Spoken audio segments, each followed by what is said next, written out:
Om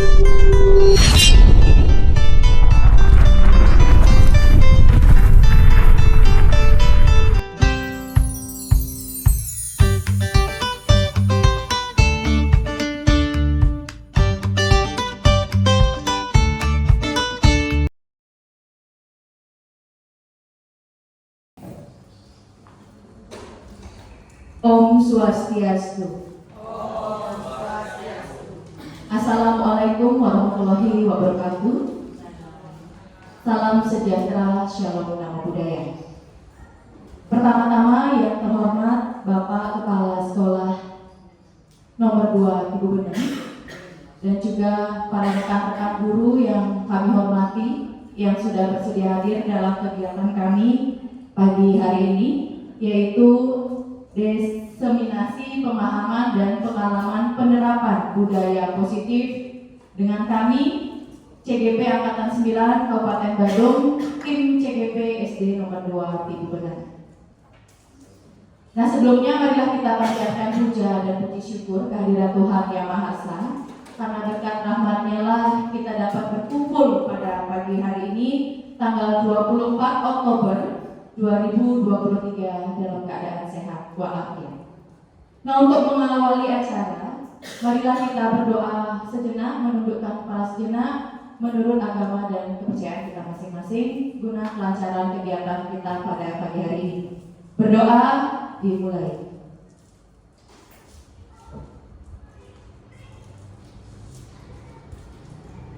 Berdoa selesai.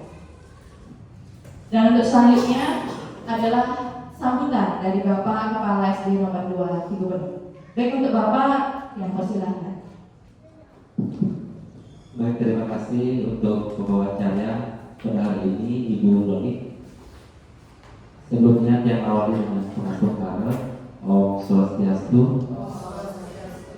Wassalamualaikum warahmatullahi wabarakatuh. Salam sejahtera bagi kita semua. Namo Buddhaya, salam kebajikan, rahayu, rahayu, rahayu. Baik rekan-rekan semua, di hari yang berbahagia ini 6 teman kita dari CGP Angkatan 9 pada hari ini mereka akan mendesiminasikan aksi nyata dari modul 1.4 pemahaman dan pengalaman penerapan budaya positif.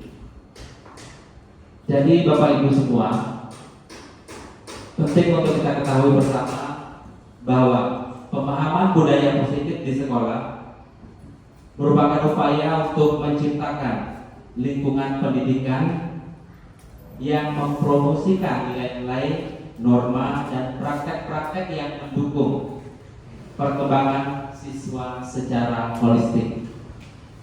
Jadi budaya positif ini sangat penting diterapkan dalam lingkungan belajar di sekolah kita. Jadi ada beberapa hal yang mencakup budaya positif. Itu yang pertama, itu ada kesetaraan, di mana sekolah memastikan setiap siswa diperlakukan secara adil tanpa diskriminasi. Kedua, ada keragaman. Jadi dalam keragaman ini bagaimana sekolah itu menghargai dan merayakan keragaman budaya di antara siswa, staf, dan warga sekolah. Yang ketiga, ada keadilan. Jadi keadilan ini memastikan bahwa setiap siswa memiliki kesempatan yang setara untuk sukses dalam pendidikan terlepas dari latar belakang mereka. 4, itu ada kolaborasi, yaitu mendorong kerjasama di antara siswa, guru, orang tua siswa, dan komunitas untuk menciptakan lingkungan yang mendukung pertumbuhan positif di sekolah. Kemudian yang kelima itu ada pengembangan karakter. Memasukkan pendidikan karakter dan nilai-nilai moral dalam kurikulum untuk membentuk siswa yang bertanggung jawab dan memiliki rasa empati dan rasa peduli. Kemudian adanya komunikasi yang efektif, mendorong komunikasi yang terbuka dan jujur antara semua pihak di sekolah untuk mengatasi konflik dan membangun hubungan yang kuat. Selanjutnya ada pendidikan budaya, di mana mengajarkan siswa tentang budaya mereka sendiri dan budaya orang lain, sehingga mereka lebih memahami dunia dengan perspektif yang lebih luas. Jadi Bapak Ibu yang hormati rekan-rekan CGP, ini merupakan pencapaian yang sangat luar biasa bagi rekan-rekan kita semua. Dengan keterbatasan waktu dan padatnya kegiatan yang mereka lakukan, mereka bisa menyelesaikan setiap tahap demi tahap untuk mencapai nantinya bisa menghilangkan C menjadi GC. Jadi dengan mempromosikan budaya positif di sekolah, mudah-mudahan nanti bisa menciptakan lingkungan yang mendukung pertumbuhan dan perkembangan siswa, serta mempersiapkan mereka menjadi warga yang berpikir terbuka dan berempati dalam masyarakat yang beragam. Mungkin itu yang bisa kami sampaikan pada kesempatan ini. Kurang lebihnya kami mohon maaf yang sebesar-besarnya. Akhir kata kami akhiri dengan para sakti. Om Sakti Sakti Sakti. Assalamualaikum warahmatullahi wabarakatuh. Salam sejahtera bagi kita semua. Namo Buddhaya, salam kebajikan. Rahayu, rahayu, rahayu. Terima kasih.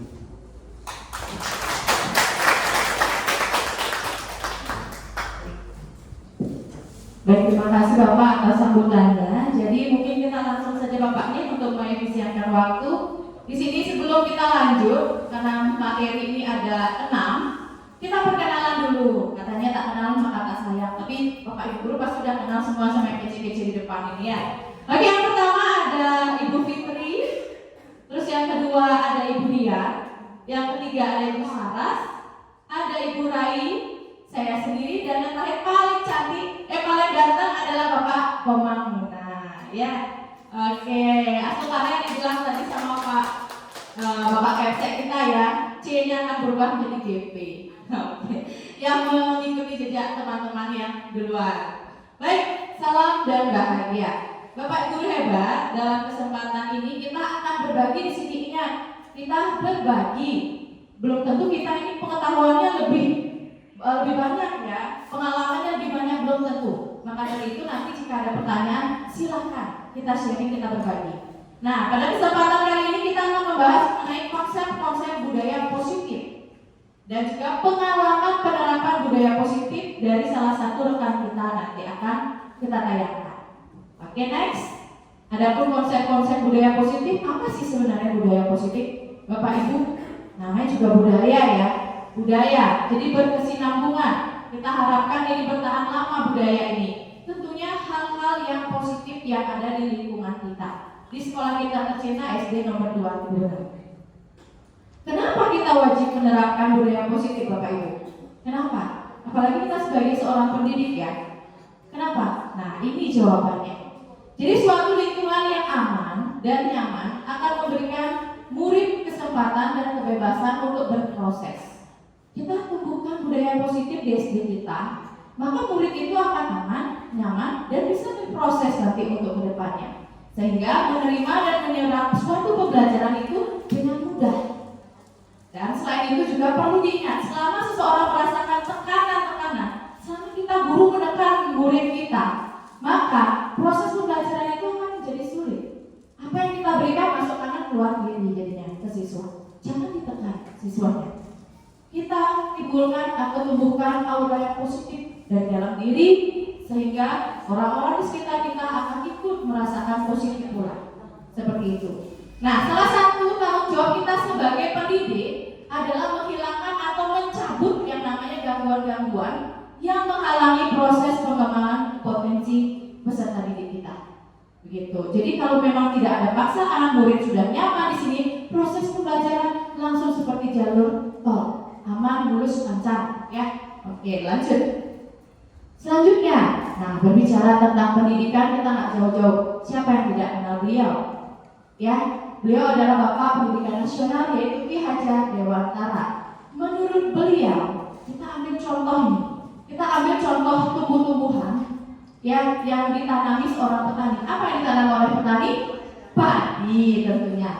Nah, di sini seorang pendidik juga bisa kita ibaratkan seorang petani yang menumbuhkan padi-padinya. Jadi ia dapat memperbaiki kondisi tanah, memelihara tanaman padi, memberi pupuk dan air, membasmi ulat-ulat serta jamur yang mengganggu kehidupan tanaman padi. Sama seperti kita. Murid kita adalah padi, petani adalah guru. Seperti itu. Kita basmi namanya gangguan-gangguan yang akan mencelakai murid kita. Basmi itu semua. Kita pelihara, kesannya kita pelihara, kita rawat anak didik kita. Kesannya seperti itu. Ya, maka proses pembelajaran akan berjalan dengan lancar. Seperti itu ya, teman-teman ya. Kita lanjut. Nah, ini materi sebentar lagi yang kita akan sampaikan. Yang pertama, perubahan paradigma belajar. Yang kedua, disiplin positif dan nilai-nilai kebajikan. Yang ketiga, motivasi perilaku dan kebutuhan dasar manusia. Yang keempat, posisi kontrol guru. Nah, sebentar kita bisa ngecek nih, introspeksi diri, refleksikan di diri kita. Sebenarnya kita posisi kontrol yang di mana? Nah, saya menjadi guru penggerak baru tahu di posisi kontrol, jujur saja ya. Terus ada keyakinan kelas, di mana nanti kita di kelas menerapkan ke anak-anak, tumbuhkan yang namanya keyakinan kelas. Tidak ada kata dilarang ini, dilarang itu, tidak ada. Nanti kita akan coba lihat contoh keyakinan kelas yang tepat. Dan yang terakhir, segitiga restitusi. Nah, ini bahasanya agak high ya, jadi agak tinggi, restitusi. Nah, restitusi itu adalah pemecahan masalah. Kita akan membuat segitiga, nanti akan disampaikan oleh Bapak Komang yang ganteng itu. Jadi, segitiga restitusi gimana cara kita biar anak itu kalau ada masalah kita tidak langsung menghukum dia. Ya, coba nanti kita simak langsung ada penerapan atau praktek yang sudah dilakukan oleh Bapak Komang. Baik, untuk efisienkan waktu, Ibu, kita lanjutkan. Lagi satu slide, mungkin akan langsung di Ibu Fitri ya? Iya, ini dia Ibu yang pertama akan menyajikan mengenai perubahan paradigma belajar. Baik, Ibu Fitri, untuk waktu yang silakan. Baik, mohon izin Bapak Salah dan teman-teman. Saya Ibu Fitri Dewi akan memaparkan materi mengenai perubahan paradigma belajar. Untuk menambah semangat kita pada pagi hari ini, saya akan mengajak Bapak Ibu untuk melakukan kegiatan ekspresi. Saya mohon Bapak Ibu untuk berdiri.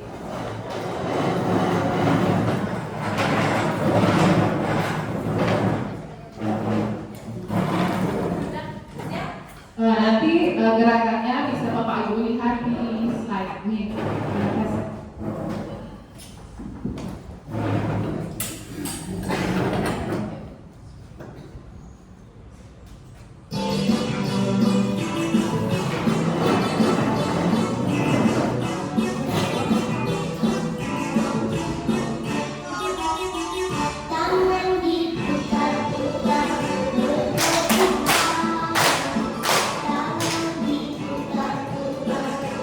Yang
Oke, baik, saya akan lanjutkan pemaparan materi mengenai perubahan paradigma belajar.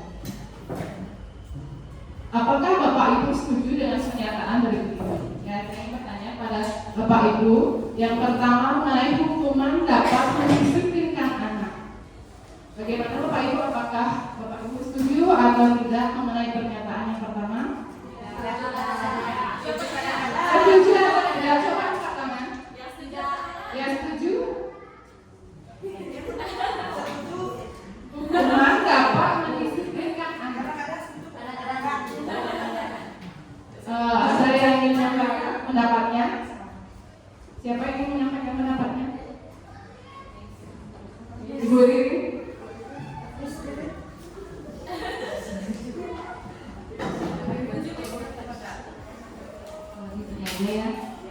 Oke, hukuman dapat mendisiplinkan anak-anak.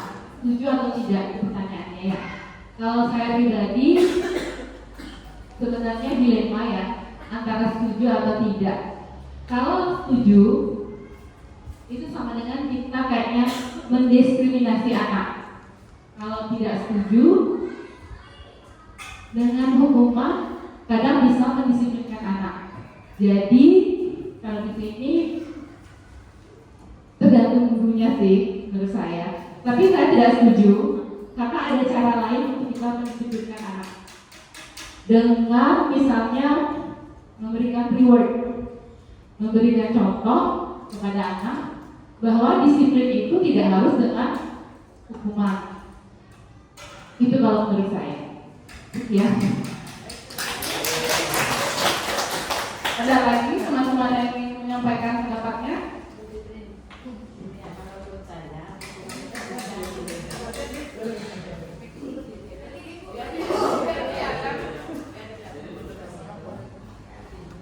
Terima kasih atas waktu yang diberikan. Apakah Bapak Ibu setuju dengan pernyataan berikut masalah hukuman untuk murid? Kalau dulu dengan dari hukuman ringan itu bisa memberi perubahan sama anak. Kalau dulu, kalau sekarang apalagi sejak adanya kurikulum merdeka, guru yang dipojokkan di sana. Kita memberi tugas saja, memberi tugas hari ini. Kalian membaca dan mempelajari, kalau bisa kerjakan yang kalian bisa. Itu aja langsung diprotes gitu. Jadi untuk hukuman ini kita ganti kata-katanya bukan hukuman, tapi memberi bantuan kepada anak yang sifatnya itu ya ke sana, tapi dengan kalimat yang lebih apa ya, lebih merangkul gitu. Itu kalau menurut saya. Mohon maaf ya kalau kurang berkenan.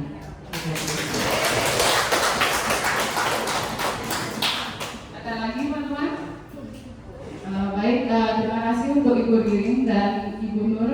Tadi sudah menyampaikan pendapatnya mengenai hukuman dapat mendisiplinkan anak.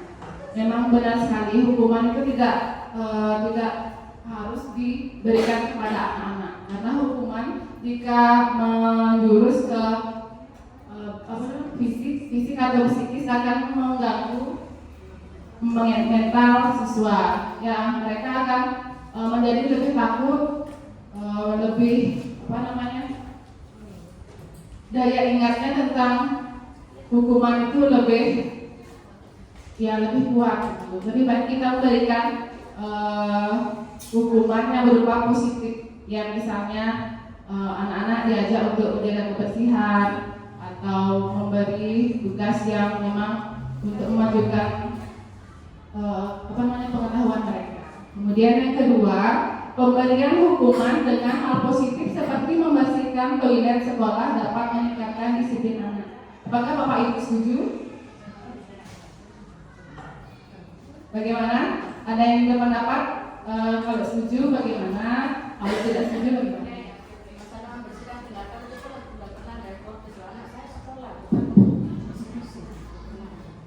Baik, terima kasih waktunya. Pemberian hukuman dengan membersihkan toilet itu kayaknya sudah nggak zaman untuk, apalagi pada kurikulum merdeka ya. Orang tua juga kayaknya zaman sekarang itu tidak mengizinkan anaknya untuk melakukan hal-hal seperti itu. Jadi kalau menurut saya sih tidak setuju. Mungkin pemberian sanksi itu yang lebih mendidik mereka. Misalnya kalau memang muridnya nakal sekali, kita bisa jadikan dia ketua kelas mungkin di kelasnya. Jadi dia akan mempunyai tanggung jawab untuk menjaga kelasnya. Karena kalau sudah nakal pasti dia ditakuti oleh teman-temannya. Jadi kalau sudah dia yang menjaga, memerintah, teman-temannya pasti akan ikut. Mungkin seperti itu ya. Sekali lagi saya tidak setuju kalau anak-anak yang misalnya melakukan kesalahan kita memberikan hukuman untuk membersihkan toilet itu karena kurikulum saat ini. Terima kasih. Mungkin teman-teman ada yang mengatakan? Teman-teman apakah ada yang menambahkan dari pendapatnya Ibu Rai? Ibu dengar?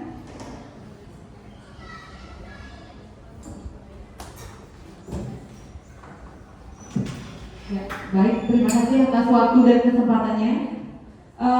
Saya sedikit menambahkan nih. Saya sependapat dengan teman-teman yang lain bahwa hukuman apapun bentuknya tidak bisa mendisiplinkan anak. Di sini zaman sudah berubah.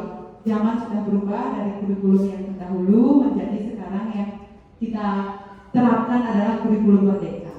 Jadi di pemberian sanksi-sanksi atas perilaku anak yang tidak sesuai dengan tata tertib sekolah itu tidak harus berupa hukuman. Jadi kita bisa memberikan sejenis pembiasaan kepada anak yang bisa mereka terapkan, yang bisa menjadikan contoh untuk mereka, seperti misalnya saya di kelas 1 dengan tim menerapkan keyakinan kelas. Jadi kita di sana punya keyakinan kelas. Di keyakinan kelas itu kita berusaha untuk mengantisipasi atau di sana sifatnya mencegah agar anak-anak tidak sampai melakukan perbuatan-perbuatan yang tidak sesuai dengan tata tertib sekolah kita. Itu dari Tian, terima kasih.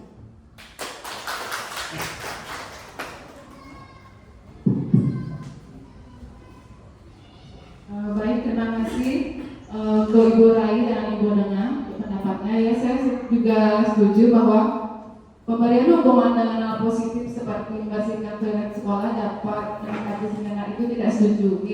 Karena kita bisa menggunakan keyakinan kelas, kesepakatan di kelas bersama anak-anak. Kalau misalnya anak-anak melanggar peraturan ini, konsekuensinya akan begini. Kita akan memberikan kesepakatan kepada anak-anak, tidak memberikan hukuman yang memberatkan dan bisa mengganggu mental dan pengetahuan anak-anak. Selanjutnya, memberi penghargaan dapat meningkatkan motivasi belajar anak. Apakah Bapak Ibu setuju atas pernyataan itu? Alasannya kenapa? Kenapa Bapak Ibu setuju atas pernyataan tersebut?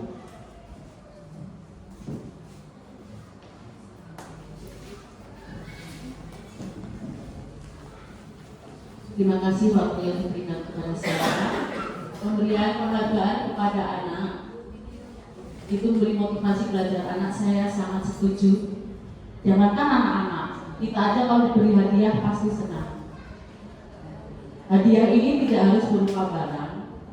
Kepada anak-anak kita beri penghargaan berupa pujian, anak-anak sudah senang. Diberi tepuk aja sudah senang. Apalagi kalau dikasih hadiah ini bisa juga yang berupa peralatan tulis, berupa apa aja yang gampang-gampang kita dapatkan. Jadi saya sangat setuju dengan memberi penghargaan kepada anak, biar nanti memberikan motivasi anak lebih bisa giat belajar. Terima kasih.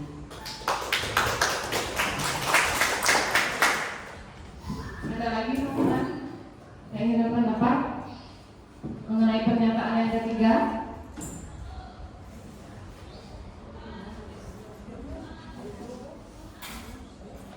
Ada lagi?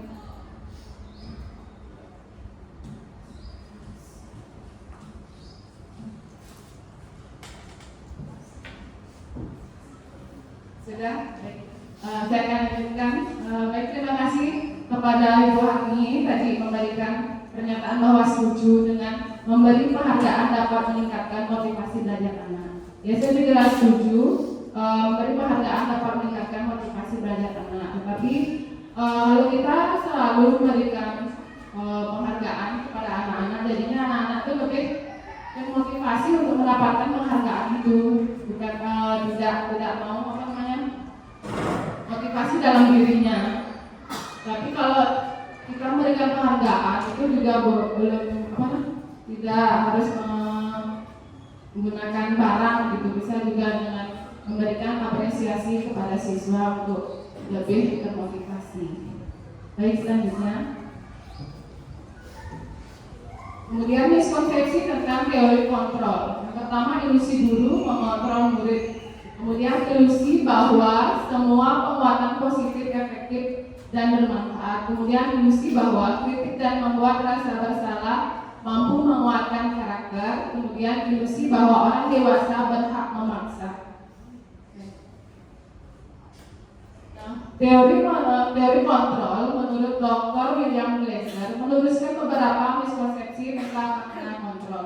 Yang pertama, ilusi guru mengontrol murid. Pada dasarnya, kita tidak dapat memaksa murid untuk berbuat sesuatu. Semua perilaku memiliki tujuan, bahkan terhadap perilaku yang tidak disukai. Kemudian, ilusi bahwa semua penguatan positif efektif dan bermanfaat. Murid tersebut menjadi tergantung pada pendapat sang guru untuk berusaha. Kemudian ilusi bahwa kritik dan membuat orang merasa bersalah dapat menguatkan karakter, di mana mengontrol murid menuju pada identitas gagal. Mereka belajar untuk merasakan buruk tentang diri mereka serta mengembangkan dialog diri yang negatif. Kemudian ilusi bahwa orang dewasa memiliki hak untuk memaksa, artinya perilaku memaksa tidak akan efektif untuk jangka waktu panjang dan sebuah hubungan permusuhan akan terbentuk. Nah, bagaimana seseorang bisa berubah dari paradigma stimulus respon kepada pendekatan teori kontrol? Menurut Stephen R. Covey, prinsip dia berpendapat bahwa bila kita ingin membuat kemajuan perlahan, sedikit-sedikit ubahlah sikap atau perilaku Anda. Namun, bila kita ingin memperbaiki cara utama kita, maka kita perlu mengubah kerangka acuan kita. Ubahlah bagaimana Anda melihat dunia, bagaimana Anda berpikir tentang manusia, ubahlah paradigma Anda, skema pemahaman, dan penjelasan aspek-aspek tertentu tentang realitas. Perubahan paradigma stimulus respon kepada pendekatan teori kontrol sebagai berikut. Yang pertama, stimulus respon realitas atau kebutuhan kita sama. Kemudian teori kontrolnya realitas, kebutuhan kita itu berbeda. Kemudian semua orang melihat hal yang sama. Teori kontrolnya setiap orang memiliki gambaran yang berbeda. Kemudian kita mencoba mengubah orang agar berpandangan sama dengan kita. Teori kontrolnya kita berusaha memahami pandangan orang lain tentang dunia. Kemudian perilaku buruk dilihat sebagai suatu kesalahan. Teori kontrolnya semua perilaku memiliki tujuan. Kemudian orang lain bisa mengontrol saya. Teori kontrolnya hanya Anda yang bisa mengontrol diri Anda sendiri. Kemudian saya bisa mengontrol orang lain. Teori kontrolnya Anda tidak bisa mengontrol orang lain. Kemudian pemaksaan ada pada saat rujukan gagal. Teori kontrolnya kolaborasi dan konsensus menciptakan pilihan-pilihan baru. Kemudian yang terakhir model berpikir menang atau kalah. Teori kontrolnya model berpikir menang.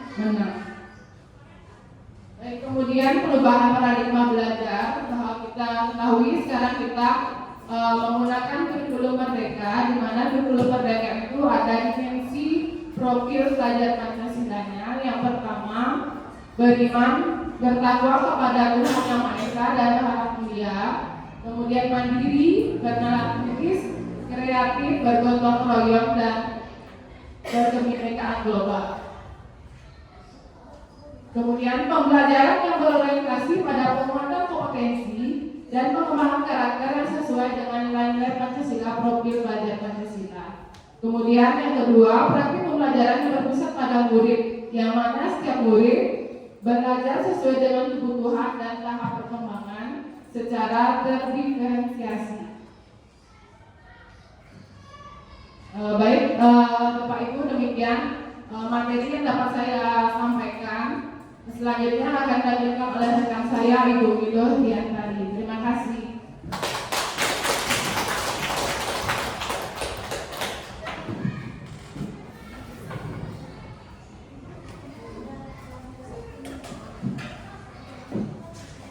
Baik, terima kasih atas kesempatannya. Mohon izin Bapak Kepala Sekolah untuk memaparkan materi yang saya akan paparkan. Selamat pagi rekan-rekan semua. Baik, di sini saya Widow Diantari. Saya akan memaparkan tentang disiplin positif dan nilai-nilai kebajikan. Sebelumnya saya ingin bertanya kepada Bapak Ibu, apa yang terpikirkan atau yang ada di benak Bapak Ibu tentang arti dari disiplin itu sendiri? Siapa yang mau menyampaikan pendapatnya? Disiplin itu apa sih yang Bapak Ibu ketahui?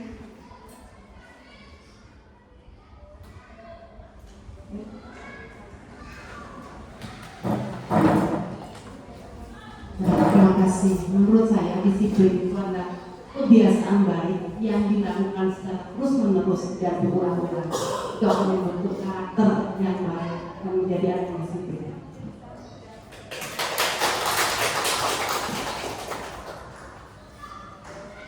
Terima kasih Bu Asri sudah menyampaikan pendapatnya tentang apa yang Bapak Ibu ketahui tentang disiplin itu sendiri. Ada pendapat yang lain dari rekan-rekan?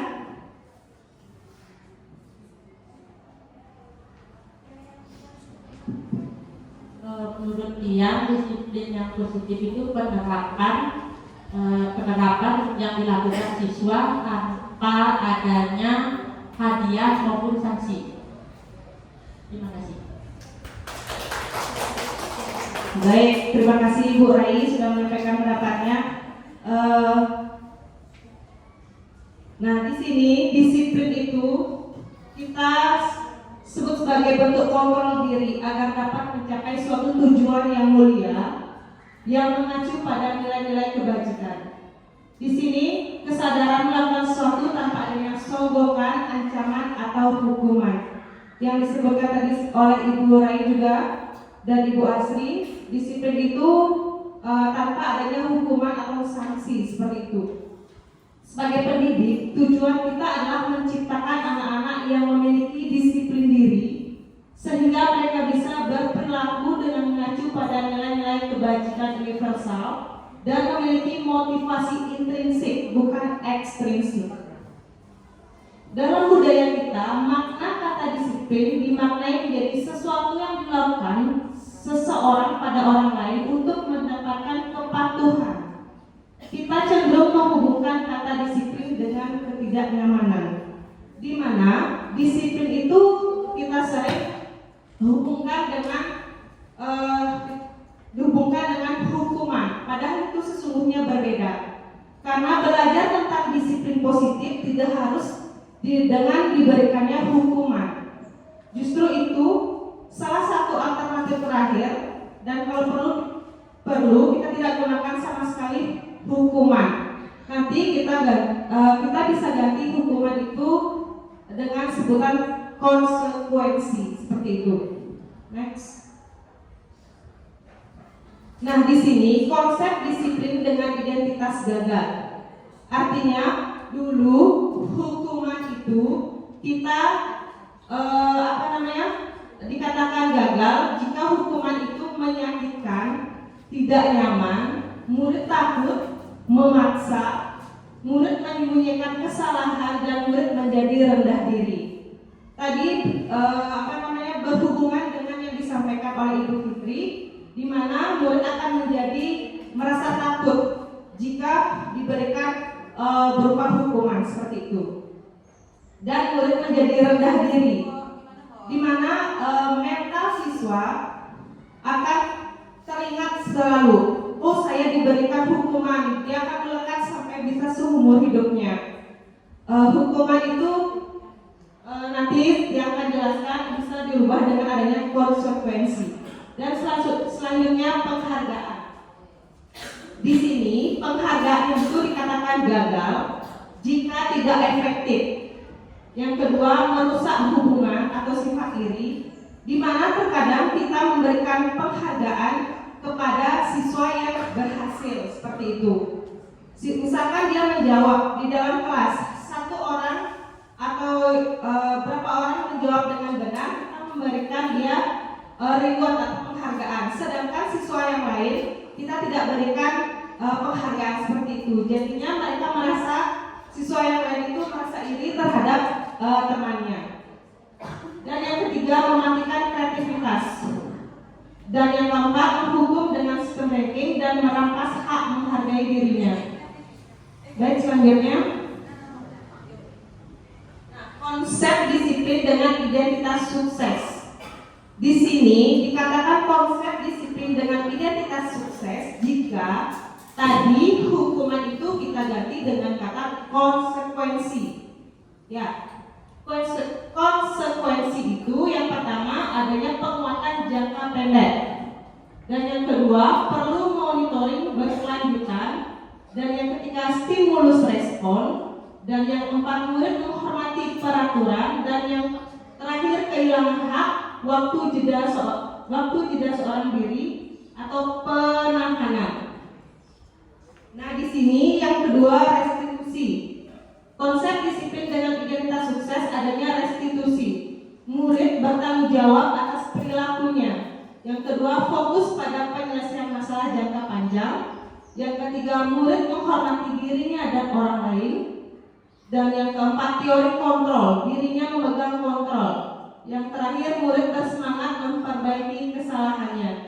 Dengan adanya restitusi ini, siswa akan lebih bersemangat untuk memperbaiki kesalahannya tanpa adanya rasa takut, rasa rendah diri seperti itu. Next. Nah, di sini adanya disiplin positif akan dikaitkan dengan nilai-nilai kebajikan. Nilai-nilai kebajikan adalah sifat-sifat positif manusia yang merupakan tujuan mulia yang ingin dicapai setiap individu. Seperti yang telah dikemukakan oleh Dr. William Glasser pada teori kontrol, menyatakan bahwa setiap perbuatan memiliki suatu tujuan. Nah, apa yang kita lakukan pasti kita memiliki tujuan. Apa tujuan kita seperti itu? Jadi nilai-nilai kebajikan yang diyakini seseorang, maka motivasi intrinsiknya akan terbangun, sehingga menggerakkan motivasi dari dalam untuk dapat mencapai tujuan yang diinginkan. Jika kita memiliki tujuan, maka dalam diri kita akan muncul keinginan untuk mencapai apa yang kita harapkan, seperti itu. Di sini ada contoh nilai kebajikan institusi atau organisasi. Di sini saya paparkan hanya 3. Yang pertama itu adalah profil pelajar Pancasila. Di dalam profil pelajar Pancasila yang sudah kita ketahui bersama, adanya nilai kebajikan yang beriman dan bertakwa kepada Tuhan Yang Maha Esa, dan berakhlak mulia, berkebinekaan global, gotong royong, mandiri, kreatif, dan bernalar kritis.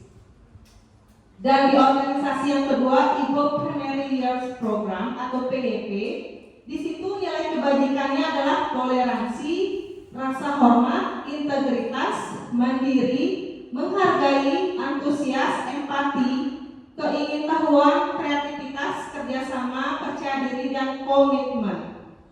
Dan nilai kebajikan pada organisasi keterampilan hidup atau life skill, di situ ada dapat dipercaya, lurus hati, pendengar yang aktif, tidak merendahkan orang lain, dan memberikan yang terbaik dari dirinya.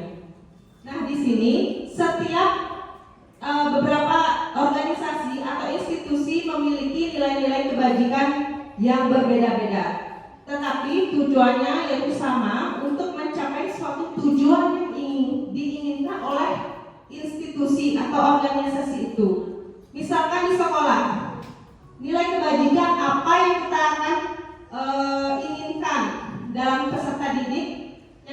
bisa lihat dalam profil pelajar Pancasila itu.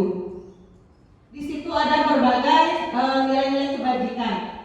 Mungkin kita tidak bisa sekaligus untuk mencapai nilai-nilai kebajikan tersebut. Kita bisa ambil 2, 3, bahkan bisa 1 dulu yang kita fokuskan nilai kebajikan apa yang akan kita munculkan atau dengan budaya positif yang mana, seperti itu. Baik, itu saja tentang yang saya paparkan tentang disiplin positif dan nilai-nilai kebajikan. Selanjutnya saya ingin mengajak Bapak Ibu untuk melakukan ice breaking, tapi tidak ada videonya. Ya, saya menggunakan tepuk. Begini, jika ada kata tepuk dan tangan, Bapak Ibu baru mengikuti apa yang saya katakan. Tepuk dan tangan. Jika tidak ada kata tepuk dan tangan bersamaan, tidak usah dilakukan seperti itu. Tepuk tangan. Tepuk tangan.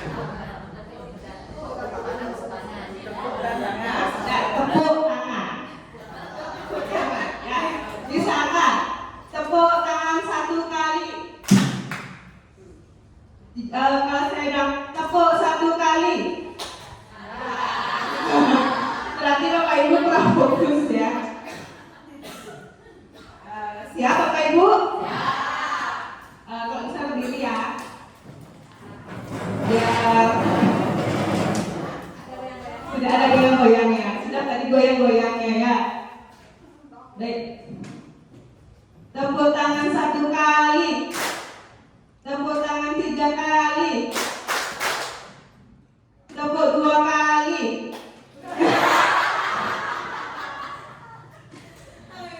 Ibu, ayo fokus lagi sekali ya.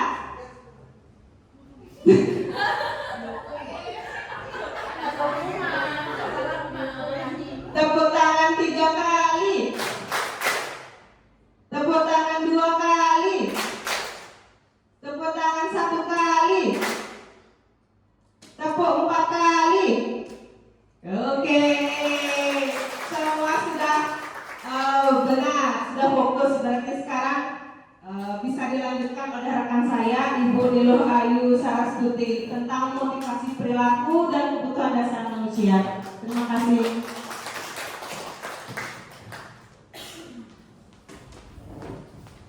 Baik, selamat pagi Bapak Ibu semua. Terima kasih atas waktunya. Kini giliran saya untuk menerangkan atau berbagi tentang motivasi perilaku dan kebutuhan dasar manusia. Jadi selama kita menjadi pendidik, pasti kita itu sering bertemu dengan anak-anak yang suka melanggar atau ketemu dengan anak-anak yang suka terlambat dan bertemu dengan anak-anak yang bermasalah lainnya.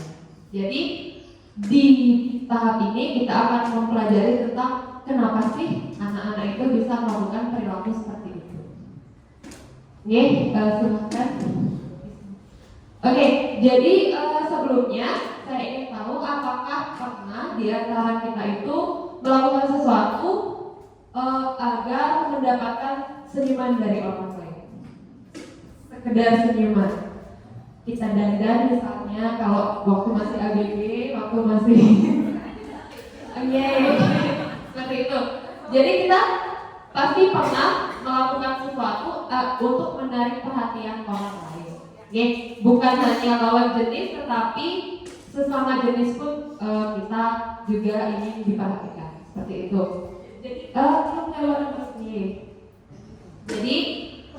kita pasti pernah melakukan sesuatu untuk mendapatkan hadiah. Kita juga pasti pernah melakukan sesuatu, bahkan harus melakukan sesuatu untuk mendapatkan uang. Kemudian ada banyak alasan lain dari kita melakukan sesuatu.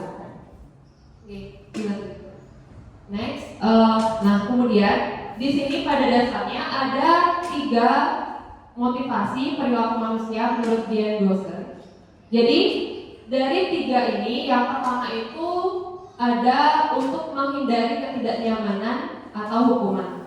Jadi kita berusaha kalau misalnya melewati jalan besar pasti pakai helm biar tidak ditangkap polisi. Nah itu contoh dari kita menghindari suatu hukuman. Kemudian untuk mendapatkan imbalan atau penghargaan orang lain. Jadi kita berusaha untuk waktu masih sekolah berusaha belajar biar dapat penghargaan dari ibu bapak guru seperti itu. Dan yang ketiga untuk menjadi orang yang kita inginkan dan menghargai diri sendiri dengan nilai-nilai yang kita percaya sendiri. Misalnya kita tuh ingin jadi guru, kenapa seperti itu. Jadi dari yang poin 1 dan 2 itu bisa kita lihat bedanya dengan poin ketiga. Jadi yang pertama dan kedua itu adalah poin dari dampak ekstrinsi. Jadi itu terkaitan dengan lingkungan. Jadi kita ingin dihargai oleh orang atau tidak dihukum oleh orang seperti itu. Sedangkan yang ketiga itu muncul dari keinginan dari dalam diri kita untuk menjadi diri kita sendiri, untuk menghargai diri sendiri dan percaya dengan apa yang kita ingin. Next. Nah, jadi untuk level motivasi yang kita harapkan, level motivasi yang kita harapkan itu sebagai seorang pendidik, khususnya itu sebagai pendidik hendaknya kita itu dapat mengubah motivasi eksternal. Yang eksternal itu sudah saya jelaskan tadi, itu yang poin 1 dan 2 itu contohnya seperti menghindari hukuman atau ingin mendapatkan sesuatu, itu menjadi motivasi internal dari mana siswa itu dapat menghargai dirinya sendiri dan juga orang lain. Nah, jadi untuk kita bisa menggali keyakinan internal dari murid itu, kita sebagai pendidik harus sadar akan 5 kebutuhan dasar manusia. Misalnya kalau ada murid melanggar, sering telat, itu sebabnya apa? Jadi kita bisa gali melalui kita itu tahu tentang kebutuhan dasar manusia itu apa. Kita harus tahu kekurangan dari murid itu apa. Oke, yang pertama itu ada kebutuhan dasar kami, yaitu kebutuhan bertahan hidup atau survival. Jadi kalau survival itu dimana kita mendapatkan makanan, mendapatkan pengetahuan, ketenangan, keamanan, pakaian, seperti itu. Pokoknya hal-hal dasar yang bisa menunjang kita hidup, seperti kesehatan juga, seperti keamanan juga. Nah, kemudian yang kedua ada rasa kasih sayang dan rasa diterima atau love and belonging. Jadi kalau misalnya saya bilang kita nggak butuh cinta, nggak butuh kasih sayang, itu semua bohong. Kita semua perlu cinta, kita semua perlu kasih sayang. Enggak cinta dari pasangan aja, tapi kan dari teman-teman juga, kan gitu nih. Jadi di sini seorang anak itu pasti dia pasti dia membutuhkan rasa kasih sayang juga dari gurunya, teman-temannya, lingkungannya, pokoknya di keluarganya juga. Nah itu juga sangat bergantung pada pertumbuhan atau perilaku anak.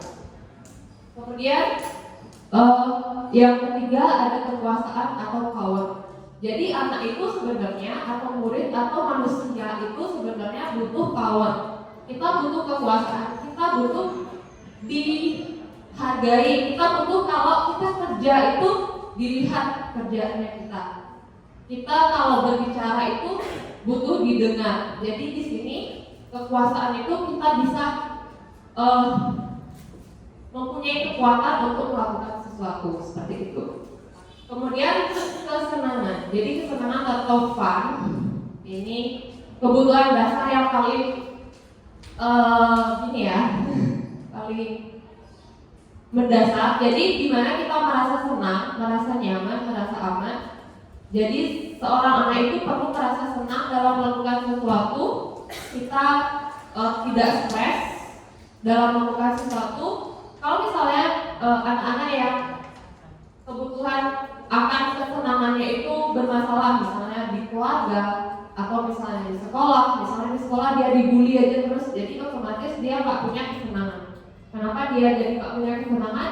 Mungkin powernya dia kurang. Terus kenapa powernya dia kurang? Mungkin dia selama ini nggak berusaha jadi belajar dengan baik serta nilai-nilainya seperti itu. Memang semuanya berkaitan. Kemudian yang terakhir itu ada kebebasan atau freedom. Jadi murid di sini harus harus memiliki rasa bebas untuk mempunyai pilihan. Jadi dia bisa memilih sendiri, kemudian mengambil keputusan sendiri tanpa diberatkan oleh perasaan atau pikiran orang lain seperti itu. Jadi 5 kebutuhan dasar ini sangat mendasari perilaku murid-murid kita. Jadi gimana caranya untuk mengelola kelima kebutuhan dasar ini tadi akan dijelaskan selanjutnya oleh rekan saya yaitu Ibu Raiwidia. Baik, sekian Ibu Raiwidia.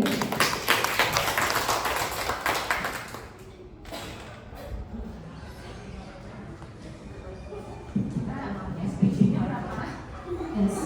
Baik, terima kasih atas kesempatannya. Bapak Ibu masih semangat? Semangat. Mohon izin Bapak Kepala Sekolah. Berikut ini adalah giliran saya sekarang ya untuk memaparkan mengenai posisi kontrol guru. Namun sebelum itu kita akan bermain game dulu sebentar. Bapak Ibu mau bermain game? Mau ya. Ini gamenya menggunakan sebuah clue. Clue-nya yaitu bumi itu bulat. Clue-nya diingat ya, bumi itu bulat. 6 sama dengan 1. 8 sama dengan 2. Ada yang paham? Paham? Oke, coba ya, kita coba dulu ya, karena di sebelah sana udah ada yang paham. Oke. Oke ya, baik ya, coba ya dulu ya. Bumi itu bulat. Ya, 9 ditambah 8 sama dengan 3. Ya, betul sekali. Tepuk tangan dulu untuk Ibu Asri dan mereka. Ya, betul ya. Jadi sekarang lagi sekali ya. Coba yang sebelah sini, ada ayam nih soalnya sebelah sini. Ulang lagi sekali ya. Oke, ulang ya.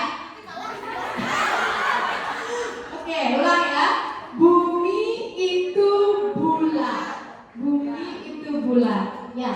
6 sama dengan 1, 9 sama dengan 1, 10 sama dengan 1, 8 sama dengan 2. Sekarang pertanyaannya, bumi itu bulat, 88 ditambah 10 sama dengan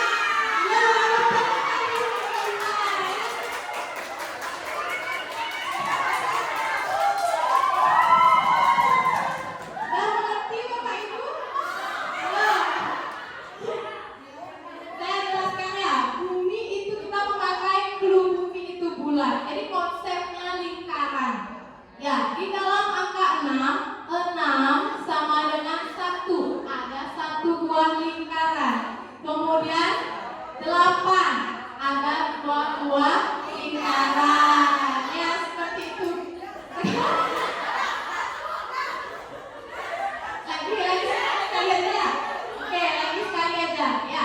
Bumi itu bulat. Ya, bumi itu bulat. 10 ditambah 8 sama dengan 3.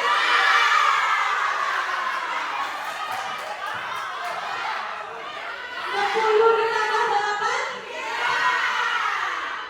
berapa? 3 jawabannya ya. 10 kan 10 kan 1 aja nolnya, 1 aja lingkarannya. Ya, 8 itu 2, 10 itu 0.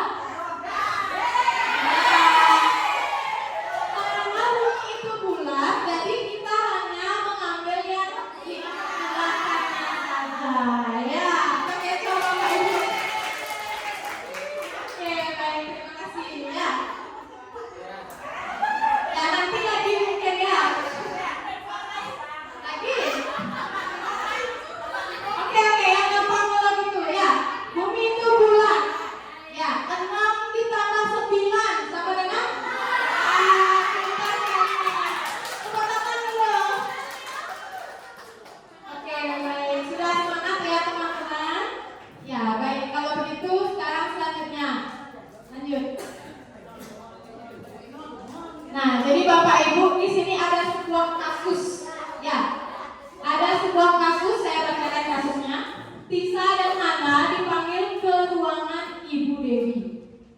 Kepala Sekolah SMA Makmur. Jadi Ibu Dewi ini Kepala Sekolah SMA Makmur.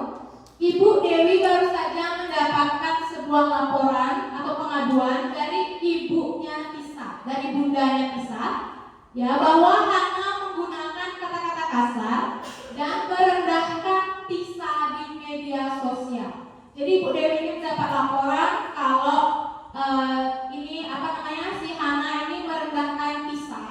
Dia menggunakan kata-kata kasar di sosmed, ya, di media sosial. Jadi bisa dibilang dia dibully lah, seperti itu. Nah, sekarang pertanyaannya, bila Anda adalah seorang kepala sekolah, penerapan disiplin apakah yang akan Anda lakukan untuk kasus Hana dan mengapa? Ya, saya minta salah satu dari rekan-rekan untuk menyampaikan pendapatnya. Apabila Anda menjadi seorang kepala sekolah, posisikan diri Anda sebagai kepala sekolah. Jadi nanti penerapan disiplin apa yang akan Anda lakukan untuk kasus yang seperti itu? Apa yang dilakukan bila ada salah seorang siswa kalian itu mengalami kasus seperti itu? Ya, siapa yang bisa? Ada ibu-ibu? Siapa yang ingin berpendapat? Coba satu orang untuk menyampaikan pendapatnya. Bu Lia, silakan.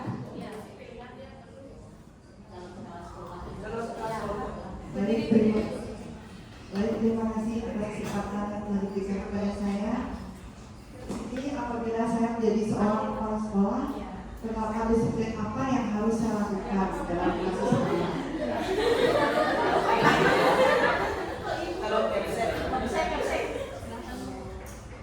Saya akan memanggil anak tersebut dan memberikan sesuatu.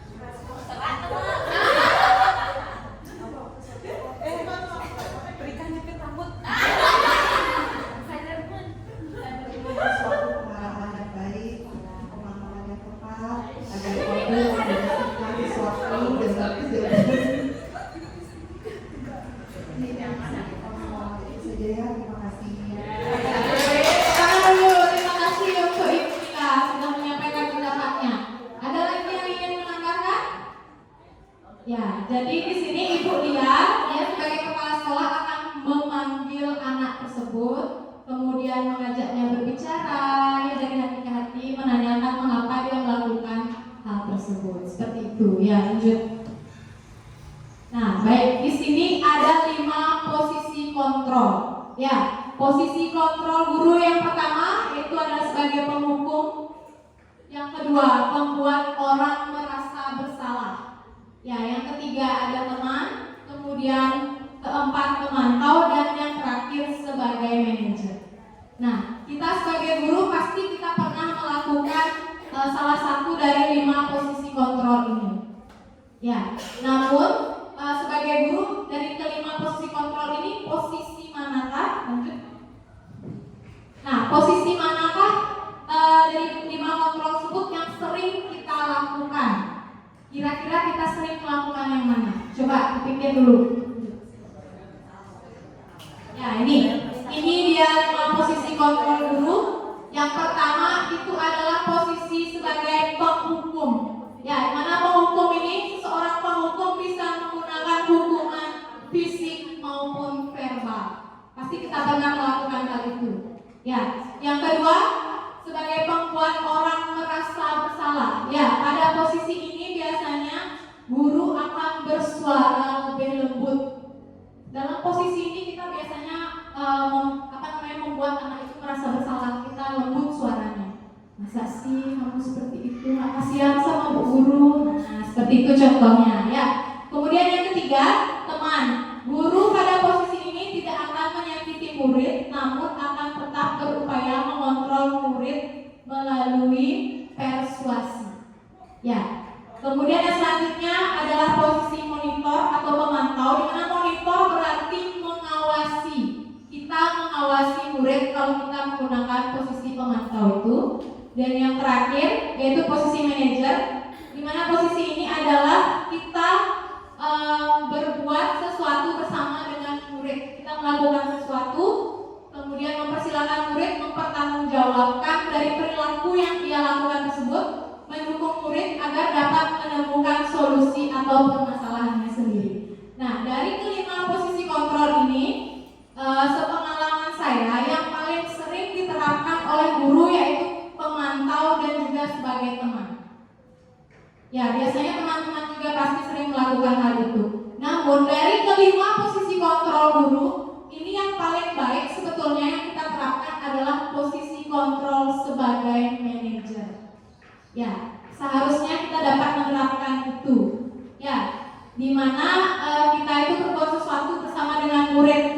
Ya, kita akan membuat murid tersebut, misalnya dia melakukan kesalahan, kemudian kita mencari tahu dan dia bisa menemukan solusi dari permasalahannya itu. Itu adalah posisi manajer. Ya, baik. Sekian dari saya. Untuk selanjutnya akan disampaikan oleh rekan saya. Terima kasih banyak.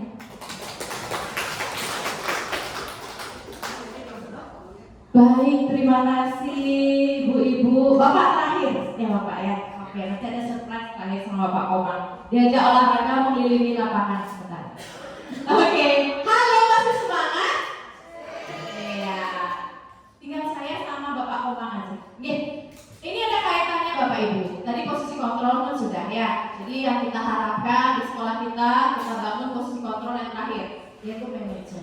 Ya, nanti ada kaitannya gimana cara kita biar bisa kita itu menjadi posisi manajer, akan ada kaitannya dengan Bapak Komamina nanti, segitiga restitusinya. Nah, ada juga kaitannya dengan saya, yaitu keyakinan kelas. Apa sih itu keyakinan kelas? Saya tahu guru-guru SD 2 sudah menempel kesepakatan kelas di kelas masing-masing. Dulu istilahnya kesepakatan kelas, sekarang keyakinan kelas. Oke, next. Baik, untuk keyakinan kelas, mengapa dikatakan keyakinan kelas? Kenapa tidak peraturan saja? Peraturan kelas saja pakai gimana? Kenapa? Karena itu berbeda Bapak Ibu. Keyakinan kelas itu akan memotivasi secara intrinsik dari dalam, dari kesadaran siswa sendiri. Kalau kita lebih ke peraturan, ya kali hanya menaati peraturan aja siswanya masuk. Jadi bukan dari dalam dirinya. Kalau untuk menaati peraturan, itu akan sewaktu-waktu bisa berubah. Sekarang taat, besok tidak. Sekarang taat, besok tidak, dan lain sebagainya. Sedangkan kalau dia pakai dengan istilah keyakinan kelas, artinya dia sudah punya keyakinan diri, sadar diri, kemauan diri sendiri dari dalam dirinya. Ya, ya Bapak Ibu ya, kita lanjut. Nah, mengapa kita mematuhi peraturan menggunakan helm saat mengendarai sepeda motor di jalan? Seperti contohnya. Terus yang kedua, mengapa kita mematuhi peraturan memakai masker dan mencuci tangan setiap saat ini saat zaman COVID? Ya, kita lanjut. Next. Nah, inilah perbedaannya keyakinan dan peraturan. Mengapa kita memiliki peraturan memakai helm Bapak Ibu saat mengendarai sepeda motor? Untuk apa? Untuk keselamatan. Selain itu sebenarnya ada lagi. Paksa tilang ya polisi. Ya, itu. Terus yang kedua, mengapa kita memiliki peraturan menggunakan masker dan mencuci tangan setiap saat? Nah, yang penting itu untuk apa? Untuk kesehatan, supaya kita tidak terkena wabah penyakit waktu zaman COVID. Sekarang pun kita wajib sebenarnya masih seperti itu Bapak Ibu melihat kondisi lingkungan kita sekarang. Ya, lanjut. Selanjutnya, nah ini dia tahapan membuat keyakinan kelas. Saya yakin di SD 2 tidak ada yang belum mempunyai keyakinan kelas atau kesepakatan kelas. Semua 19 rombel pasti sudah punya. Yang pertama, kita akan membuat keyakinan kelas ini yang bersifat lebih abstrak daripada peraturan. Jadi yang lebih rinci dan konkret, yang nyata. Nah, keyakinan kelas ini berupa pernyataan-pernyataan secara umum saja, universal. Terus, pernyataan kelas ini juga senantiasa dibuat dalam bentuk positif. Jangan ada kata larangan di dalamnya. Dilarang makan saat pembelajaran. Nah, jangan seperti itu. Itu masih mengandung kata dilarang yang kesannya negatif. Kita ubah. Nanti kita ubah. Ya, keyakinan kelas hendaknya tidak terlalu banyak sehingga mudah diingat dan dipahami oleh warga kelas. Terus keyakinan kelas sebaiknya sesuatu yang dapat diterapkan di lingkungan tersebut. Semua warga kelas hendaknya ikut berkontribusi dalam pembuatan keyakinan kelas. Dan yang terakhir, bersedia meninjau kembali keyakinan kelas dari waktu ke waktu.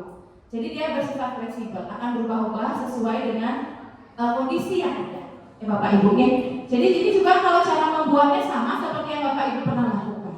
Kita minta pendapat dari mereka, ya. Baik, ada satu contoh, coba bisa diperlihatkan keyakinan kelas 6 ini di SD di luar sana, di mana di situ ada bacaan hadir tepat waktu. Manakah lebih baik kata-katanya, hadir tepat waktu atau dilarang terlambat? Iya, bagus. Seperti itulah, jadi kata-katanya positif. Dilarang terlambat, nah, itu masih terkesan negatif dan memaksa murid. Kalau hadir tepat waktu beda artinya di sana, lebih halus dia. Berdoa sebelum dan sesudah belajar, itu keyakinan kelas selanjutnya. Menjaga kebersihan kelas dan sekolah, bersikap jujur, saling menolong, menghargai dan menyayangi, serta belajar dengan bersungguh-sungguh. Yang simpel aja Bapak Ibu, dan ingat menggunakan kata-kata yang positif. Sangat mudah membuat keyakinan kelas, hanya saja mungkin penerapannya yang sulit, apalagi dengan anak-anak. Baik Bapak Ibu, mungkin sekian saja dari saya. Saya lanjutkan yang terakhir dari Bapak Komandan. Silakan Bapak Komandan.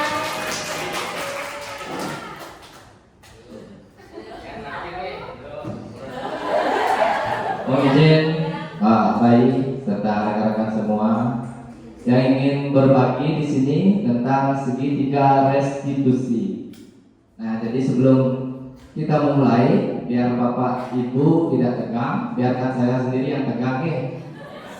Baik, ingin berdoa sama Pak Rai yang tegang di sini.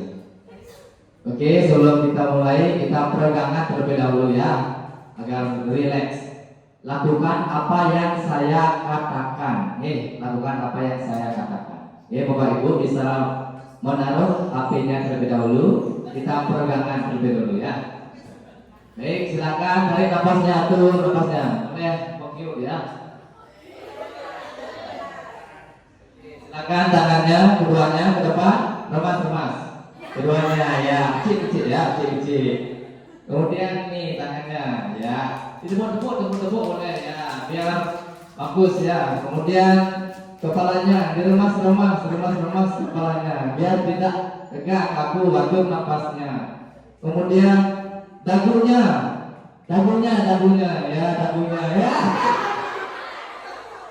Dagu ya, mungkin semua Bapak Ibu masih fokus ya, mungkin beberapa yang belum fokus.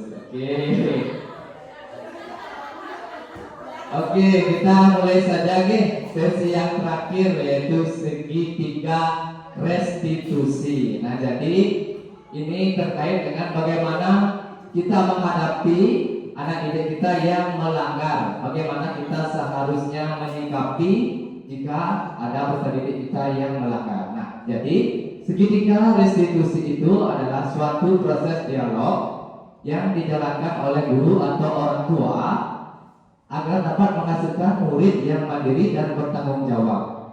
Kemudian segitiga restitusi itu juga memiliki tujuan untuk menciptakan kondisi bagi murid untuk memperbaiki kesalahannya, sehingga mereka bisa kembali kepada kelompok mereka dengan karakter yang lebih kuat. Nah, kemudian berikutnya, next. Nah, di sini posisi yang paling baik yaitu kita sebagai guru adalah posisi manajer. Bagaimana kita bisa mengaktifkan atau memotivasi dari intrinsik peserta didik kita, bukan lagi kita menghukum. Menghukum itu bersifatnya ekstrinsik. Jadi peserta didik tidak bisa memotivasi dirinya dari dalam diri. Kemudian aspek yang dikembangkan jika kita bisa menjadi posisi manajer, yaitu anak didik akan memiliki nilai-nilai kebajikan, kemudian nilai-nilai kebiasaan positif dan berkarakter yang baik. Nah, ini yang dimaksud dengan segitiga restitusi. Nah, jadi segitiga restitusi itu yang pertama adalah menstabilkan identitas. Jadi jika anak kita memiliki peserta didik yang bermasalah, nah kita stabilkan dia terlebih dahulu suasananya agar tidak tegak. Jadi kita panggil peserta didik itu. Nah, kita jangan memojokkan dia. Jadi kita stabilkan. Setiap orang pasti pernah melakukan kesalahan. Bapak juga pernah melakukan kesalahan. Kita pancing dengan kata-kata seperti itu. setelah mereka setelah stabil suasananya, baru kita lanjutkan ke segitiga berikutnya, yaitu validasi tindakan yang salah. Jadi kita telusuri apa penyebab peserta didik kita bisa membuat kesalahan. Kemudian yang segitiga terakhir yaitu jika menanyakan keyakinan. Nah, jadi jika kita sudah tahu penyebabnya, kita akan kaitkan dia dengan keyakinan kelas yang telah kita sepakati. Apakah dia sudah dia sudah sepakat apa nilai-nilai yang dilanggar, itu kita yakinkan peserta didik kita kembali agar kita mencari solusi bersama-sama. Kita tidak memojokkan peserta didik itu, sehingga nantinya peserta didik itu bisa bangkit kembali. Kita bersama-sama menyelesaikan permasalahan itu. Oke, berikutnya. Nah, ini ada permasalahan. Ini ada video. Ini bagaimana caranya menyelesaikan permasalahan. Coba disimak. Suaranya.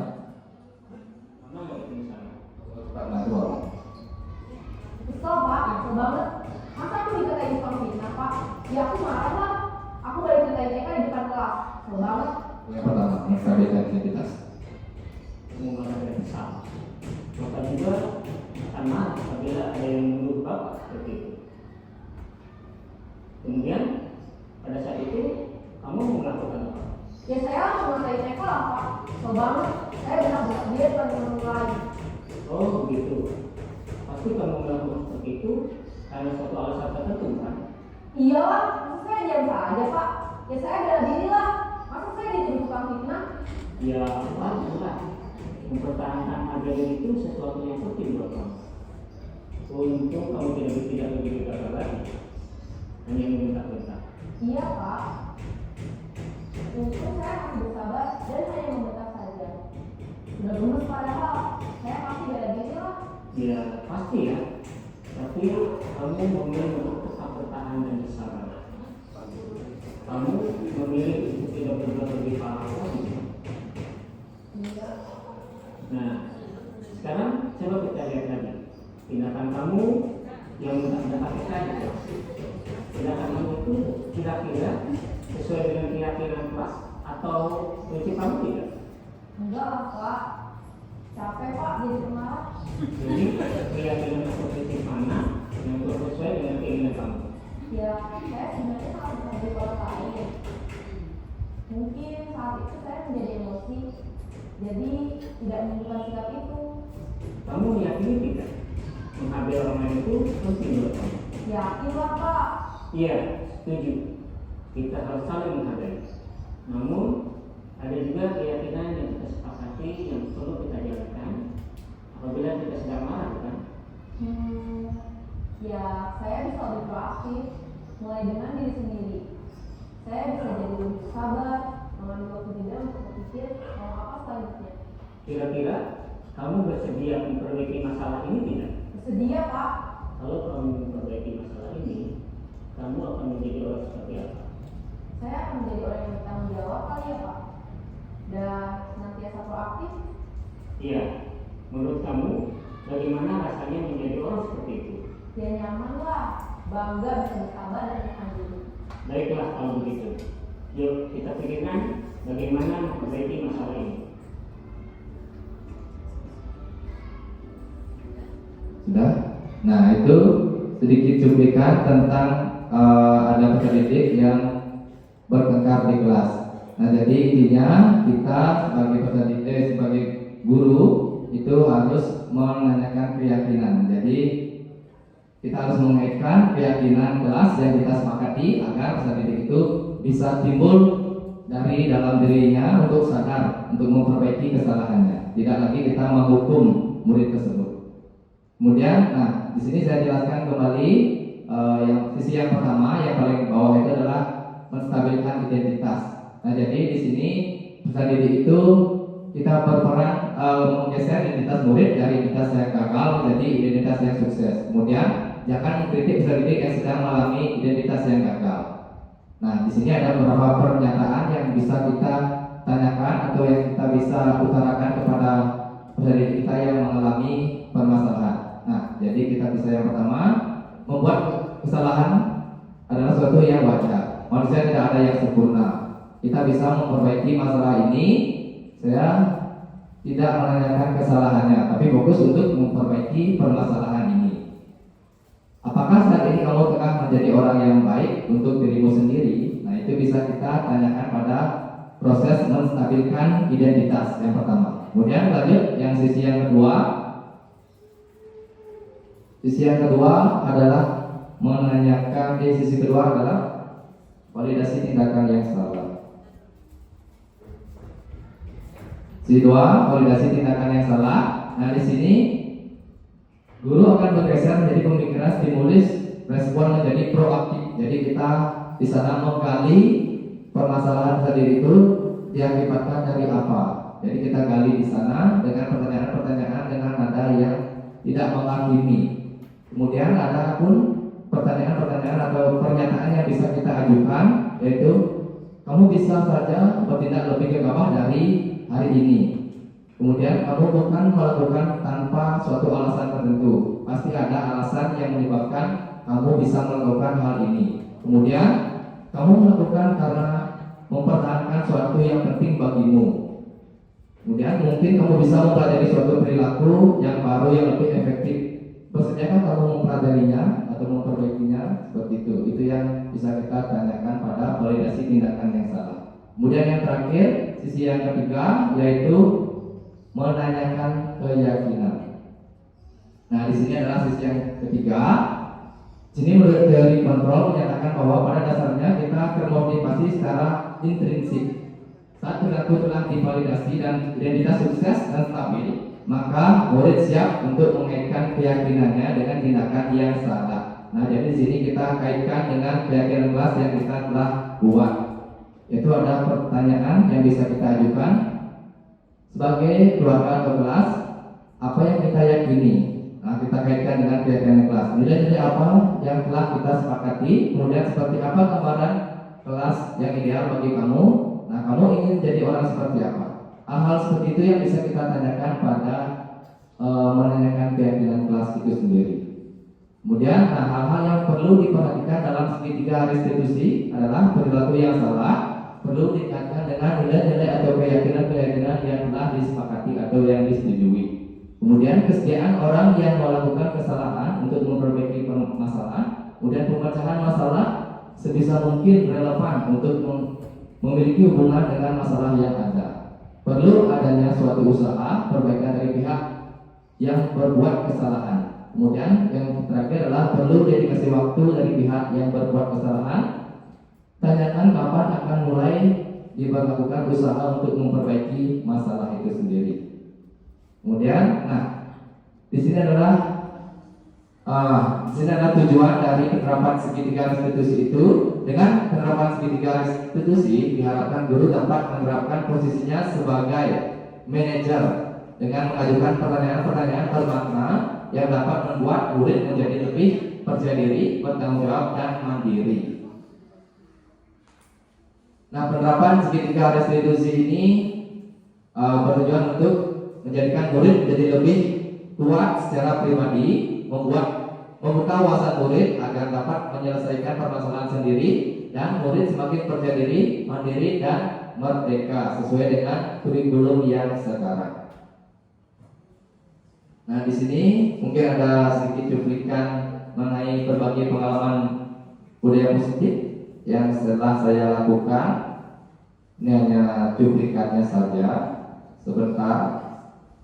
Ini ada misalkan ada anak yang terlambat. Nah, ini menurut teori seperti ini yang kita lakukan.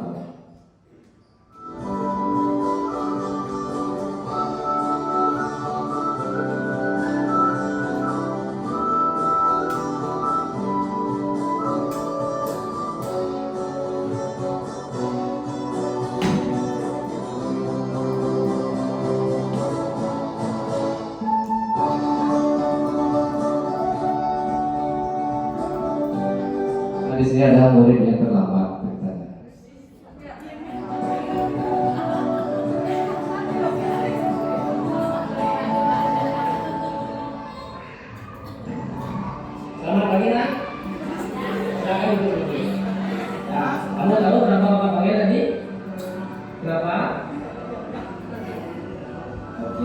terlambat itu wajar saja ya. Kamu juga pernah melakukan datang terlambat seperti yang kamu lakukan tadi. Nah, yang paling penting bagaimana cara kita memperbaikinya. Setuju?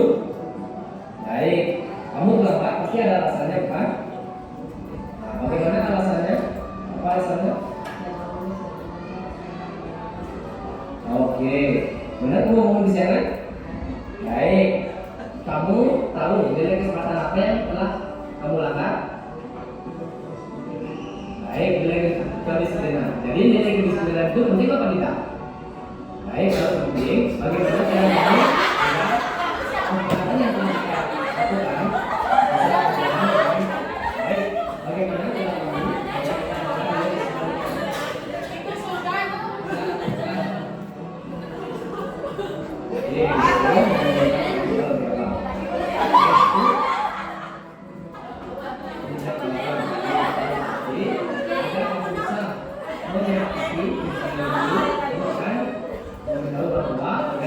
dibangunkan jawab, kemudian dibangunkan berjalan belakang. Begitu?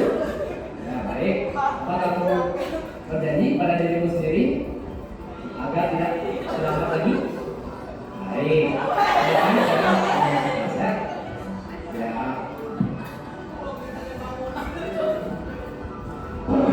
Saya perkenalkan nama saya adalah Syukura. Saya sedang menjadi diskusi dengan Pak Maulana. Wassalamualaikum warahmatullahi wabarakatuh. Ini cuma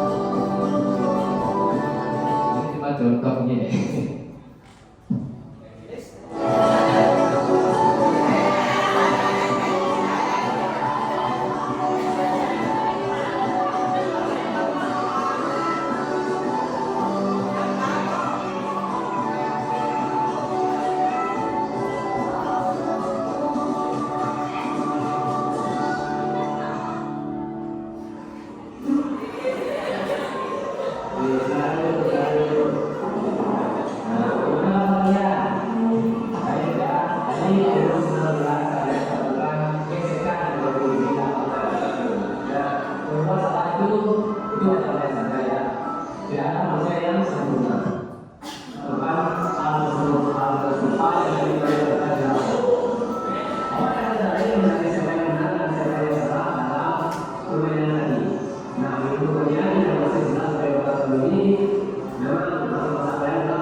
langsung di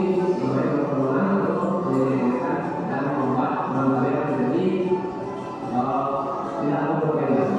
Jadi kalau kalian bersiap untuk memperbaiki lagi, bagaimana cara kalian untuk memperbaiki lagi? Oke, sekarang silakan kalian minta dulu semua selama. Oke, nanti akan dapat nilai kesepakatan kelas kita. Oke, mulai dari sekarang kita harus memakai nilai-nilai yang telah kita sepakati agar kalian menjadi orang yang mampu bertanggung jawab dan mampu menghargai orang lain. Oke, baik, sudah. Ya, silakan kembali ke kelas.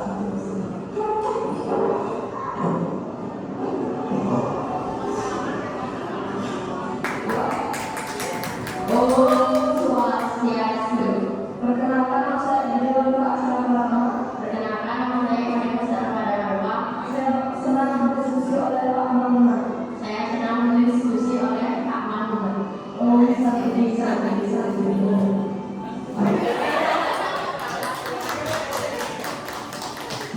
Baik, itu tadi sedikit cuplikan mengenai aksi nyata tentang segitiga restitusi.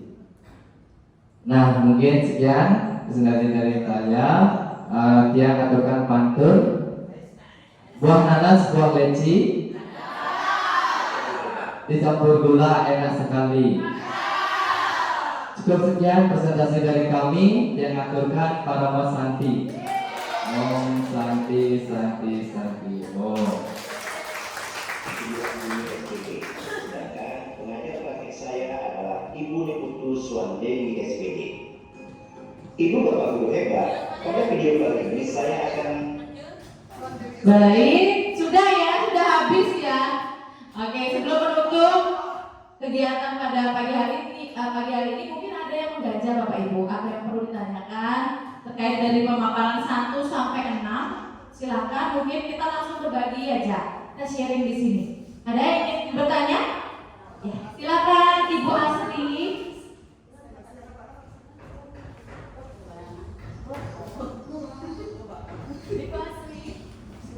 Ya, silakan. Baik, terima kasih atas waktu dan kesempatannya. Sebelumnya mohon izin, dari pemaparan yang materi yang telah dilakukan saya sudah cukup memahami materi yang disajikan. Tapi ada satu pertanyaan yang ingin saya sampaikan. Dari ketiga tahapan segitiga restitusi yang sudah disampaikan tadi, kira-kira bagian mana yang paling sulit untuk diterapkan kepada siswa mengingat banyaknya karakteristik siswa di SD 2000? Terima kasih. Baik, terima kasih Bu Asri. Nah, karena ini mungkin terkait dengan yang kita lakukan waktu ini ya, praktek ya. Di tugas CGP-nya kita sudah praktek termasuk yang tadi yang diperlihatkan oleh Bapak Komamuna dengan murid-muridnya ada permasalahan. Nah, kita sharing di sini Bapak Ibu. Baik, yang ingin menjawab pertama ada? Atau yang dulu ya, yang berbagi pengalaman dulu ya. Baik, saya sendiri akan berbagi pengalaman terkait praktek segitiga restitusi yang telah saya terapkan. Mungkin yang menurut saya paling sulit adalah yang pertama, menstabilkan identitas siswa. Jadi gimana ya, siswa sudah buat masalah, gimana guru? Udah marah-marah, sudah sembraut rasanya, pengen ngomel, tapi kita rem dulu. Nah, itu yang paling tersulit bagi saya untuk menahan diri. Nah, kita lihat tadi Pak Koma, sebenarnya udah terlambat ini, udah terlambat, apalagi itu pukul-pukulan, stop, udah emosi jiwa sebenarnya, nggak bisa gitu. Kita yang pertama itulah yang menguji kesabaran kita sebagai guru. Cara kita yang pertama itu yang sulit, menstabilkan. Gimana sebenarnya kata-kata yang cocok untuk menstabilkan siswa. Gimana buat siswa itu biar tidak merasa ketakutan di awal untuk menyampaikan diri apa alasan dia melakukan permasalahan tersebut. Seperti itu yang menurut saya pertama yang sulit, menstabilkan identitas. Menghaluskan kata-kata kita, kesabaran kita di awal diuji di sana. Itu menurut saya yang sulit ya. Nah, untuk rekan-rekan saya, mungkin ada hal lain, tahapan lain yang merasa sulit bagi mereka silakan. Ada? Oke, sama artinya ya, kebanyakan di depan. Ya Bapak Ibu, mungkin Bapak Ibu juga baru tahu, oh ternyata yang saya lakukan selama ini sudah segitiga restitusi. Pertama saya ngasih tahu dulu murid, tanya dulu murid, kenapa melakukan itu nak? Begitu ya. Seperti itu. Sebenarnya Bapak Ibu sudah melakukan itu, sudah tahap juga gini menanyakan itu perbuatan yang salah apa benar sih nak? Sudah, Bapak Ibu pasti sudah melaksanakan itu. Dan yang ketiga, kamu tahu perbuatan apa sebenarnya yang kamu langgar kalau kamu lakukan permasalahan itu.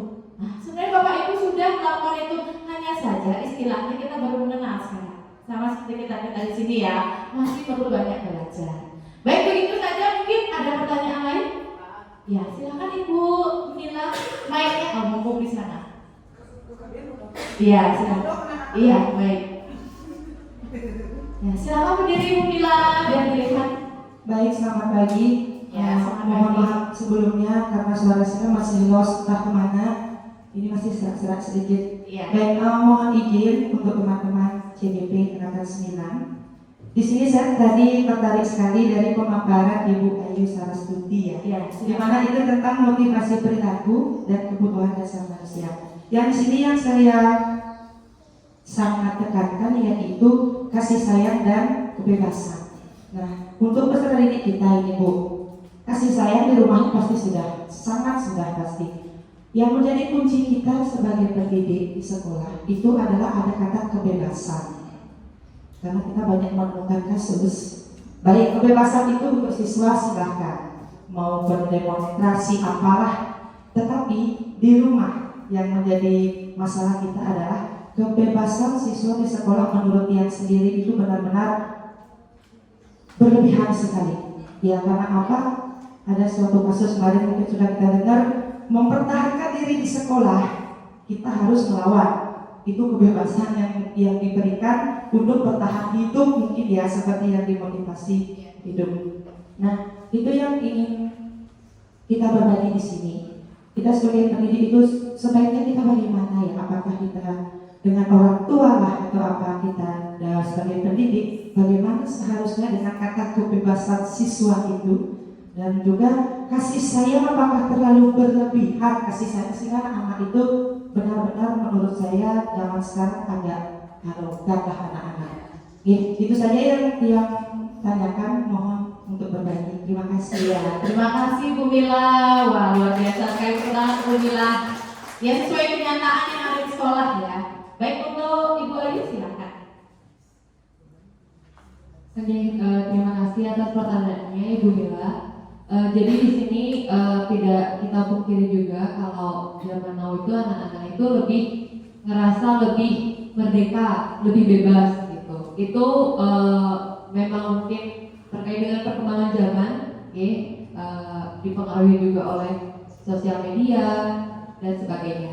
Nah, jadi kalau di sini rasa bebas, jadi 5 kebutuhan dasar manusia itu tentang kebebasan itu sebenarnya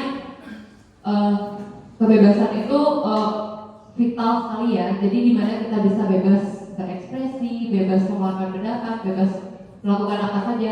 Tapi kalau lingkupnya di dalam sekolah, menurut dia kita itu nggak boleh lepas juga dari apa yang kita yakini gitu. Jadi kita harus sesuai visi sekolah kita juga dengan profil pelajar Pancasila kita juga nggak boleh dilanggar. Jadi kita memberikan kebebasan kepada siswa tapi tetap ada jalur-jalurnya.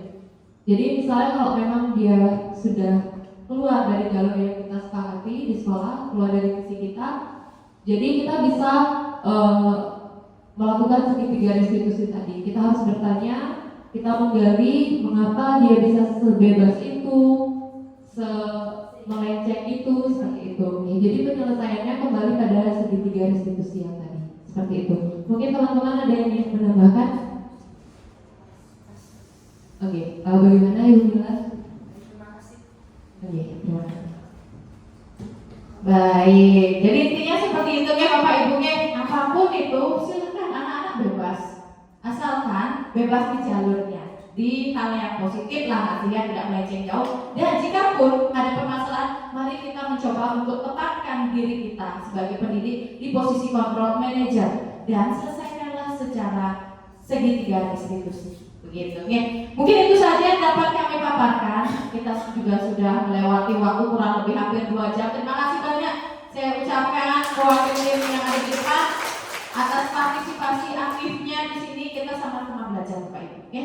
Baik, jika ada salah kata saya mohon maaf dan terima kasih. Saya tutup dengan pranasati. Om Santi Santi Santi Om. Wassalamualaikum warahmatullahi wabarakatuh. Salam sejahtera, shalom, namo buddhaya, dan selamat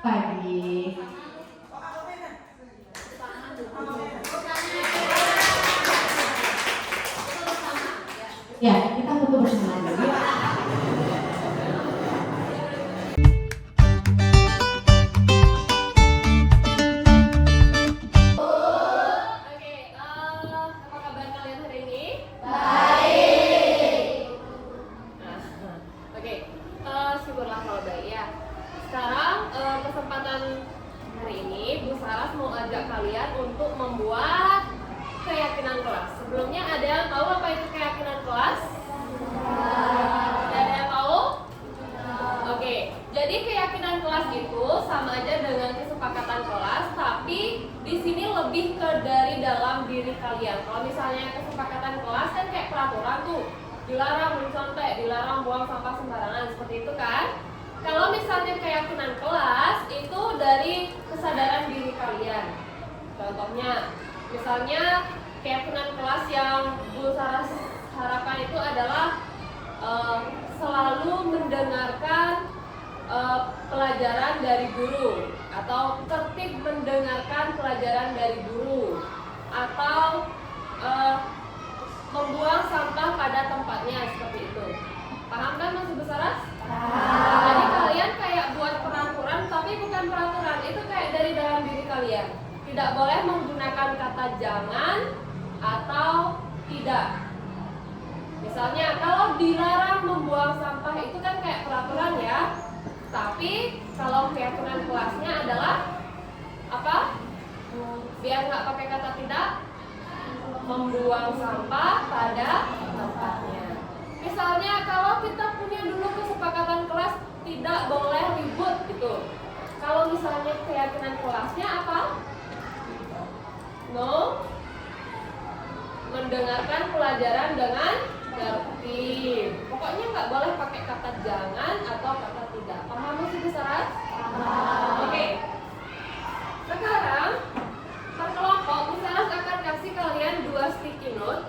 Nanti kalian buat keyakinan kelas apa yang kalian harapkan. Ya, keyakinan kelas apa yang kalian harapkan. Nanti kita baca bersama-sama. Ya. Sekarang, oke. Silakan buat 4, ya, buat 4 satu-satu.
Kemudian ada yang menghargai teman yang beda agama, bagus.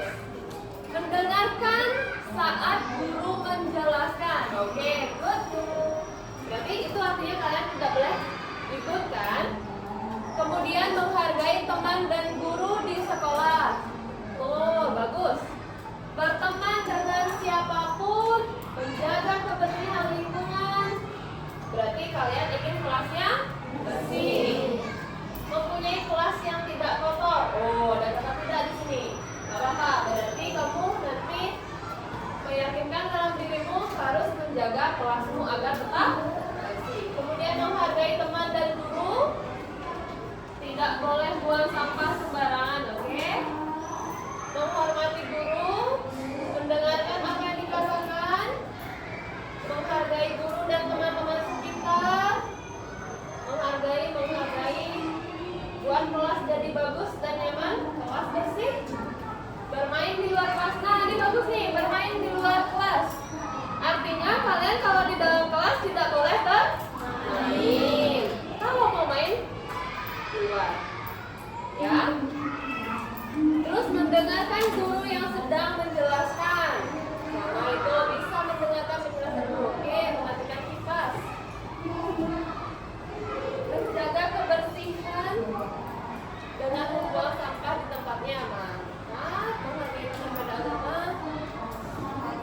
yang keras